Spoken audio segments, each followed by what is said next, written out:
1. La présente loi a pour objet la protection de la santé de la population et la mise en place de conditions favorables au maintien et à l'amélioration de l'état de santé et de bien-être de la population en général. 2. Certaines mesures édictées par la présente loi visent à permettre aux autorités de santé publique d'exercer une vigie sanitaire au sein de la population et à leur donner les pouvoirs pour intervenir lorsque la santé de la population est menacée.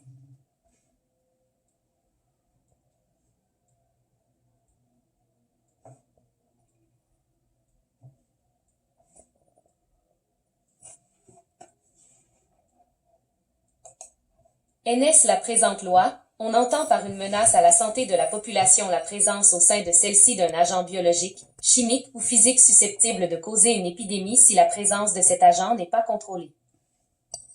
Les autorités de santé publique visées par la présente loi sont le ministre de la Santé et des Services sociaux, le directeur national de santé publique nommé en vertu de la loi sur le ministère de la Santé et des Services sociaux, chapitre M 19.2, et les directeurs de santé publique nommés en vertu de la loi sur les services de santé et les services sociaux, chapitre S 4.2, ou de la loi sur les services de santé et les services sociaux pour les autochtones Cris, chapitre S 5. 3. D'autres mesures édictées par la présente loi visent à prévenir les maladies, les traumatismes et les problèmes sociaux ayant un impact sur la santé de la population et à influencer de façon positive les principaux facteurs déterminants de la santé, notamment par une action intersectorielle concertée.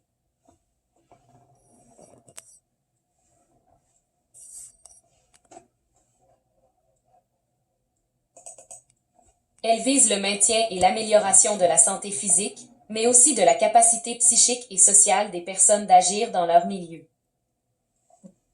4. Certaines mesures édictées par la présente loi visent enfin à ce que soit effectuée une surveillance continue de l'état de santé de la population en général et de ses facteurs déterminants afin d'en connaître l'évolution et de pouvoir offrir à la population des services appropriés.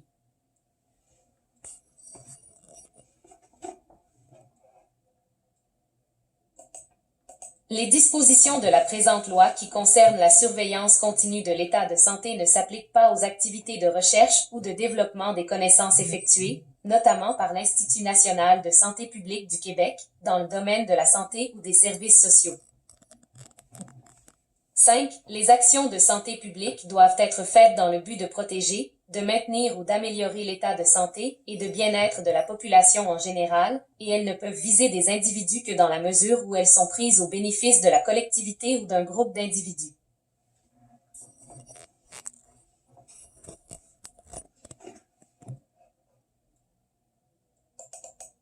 La présente loi lie le gouvernement, ses ministères et les organismes mandataires de l'État. Chapitre 2.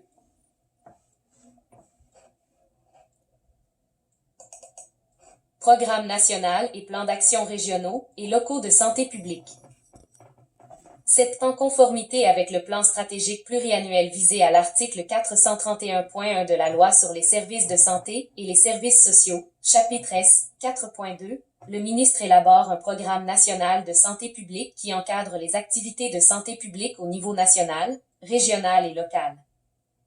Le ministre doit évaluer les résultats de son programme et le mettre à jour régulièrement. Il en assure la coordination nationale et interrégionale. 8. Le programme national de santé publique doit comporter des orientations, des objectifs et des priorités en ce qui concerne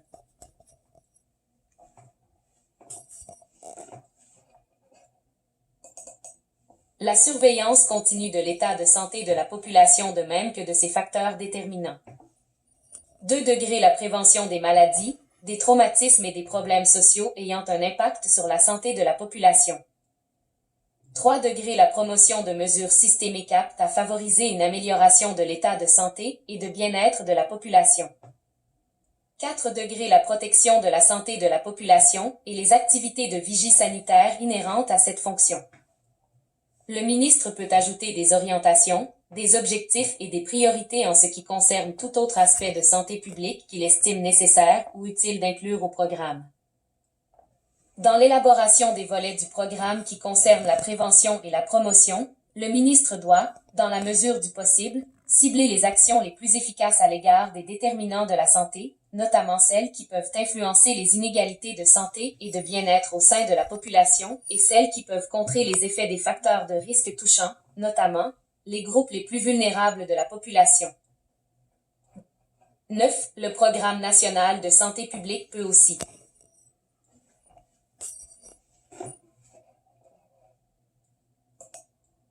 prendre une liste d'actions spécifiques à réaliser ou de services à offrir à la population, et il peut préciser la façon de les réaliser ou de les dispenser.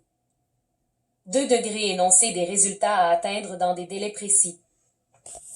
3 degrés établir un cadre ou des lignes directrices d'ordre éthique à respecter dans la réalisation du Programme national de santé publique ou des plans d'action régionaux et locaux. 4 degrés prévoir de la formation pour les ressources humaines œuvrant en santé publique. 10. Le Programme national de santé publique définit les paramètres du rapport national et des rapports régionaux sur l'état de santé de la population que doivent, de façon concertée, produire et diffuser périodiquement le ministre et les directeurs de santé publique.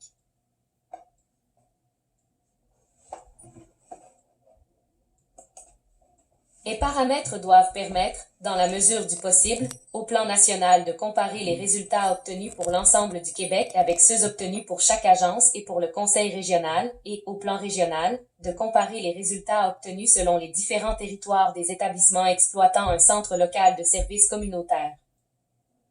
Le rapport national sur l'état de santé de la population est préparé par le directeur national de santé publique avec la collaboration des directeurs de santé publique et le soutien de l'Institut national de santé publique du Québec. Il est remis au ministre qui le rend public et en assure la diffusion. Les rapports régionaux sont préparés par chacun des directeurs de santé publique avec le soutien de l'Institut national de santé publique du Québec et ils sont rendus publics et diffusés dans chaque région par le directeur. 11. Les agences doivent, en concertation notamment avec les établissements qui exploitent un centre local de services communautaires sur leur territoire, élaborer, mettre en œuvre, évaluer et mettre à jour régulièrement un plan d'action régional de santé publique.